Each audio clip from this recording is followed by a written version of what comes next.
নমস্কার বন্ধুরা, এসএসসি 2016-তে চাকরিহারা গ্রুপ সি গ্রুপ ডি কর্মচারীদের যে ভাতার ব্যবস্থা রাজ্য সরকার করেছিল সেই বিষয়ে কেস হয়েছিল এবং অনারেবল জাস্টিস অমৃতা সিনহার এজলাসে আজকে জাজমেন্ট হওয়ার কথা ছিল।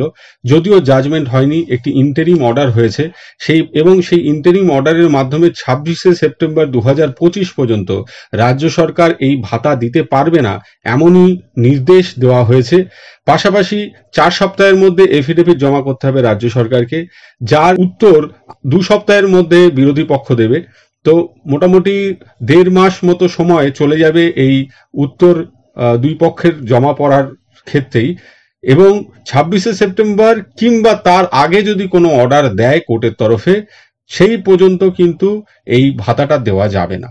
একটা ইন্টারিম স্টে হলো এই ভাতার ওপর। ফলে গ্রুপ সি গ্রুপ ডি কর্মচারী যারা বিশেষ করে আনটেন্টেড, যারা কোনো রকম সুরাহা পাননি, তাদের পক্ষে কিন্তু এটা একটু খারাপ খবরই বলতে হবে। পাশাপাশি যারা এই স্কিমটির বিরোধিতা করছিলেন, তারা যারা বলছিলেন ট্যাক্স পেয়ারদের টাকায় এইভাবে ভাতা দেওয়া যায় না, তাদের একটা বড় জয় হলো আপাতভাবে। তো কি হলো কোর্ট রুমে, সেই ভিডিও আমি আপনাদের সাথে শেয়ার করছি। Now the writ petition is being, at this stage it is only for the purpose of passing an interim order.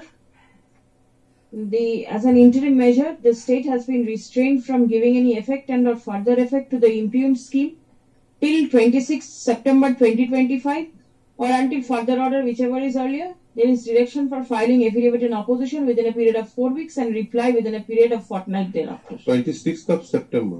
Yes. Grateful. Or until further order, whichever is earlier. 4 weeks, 2 weeks. সকলে ভালো থাকবেন, ধন্যবাদ।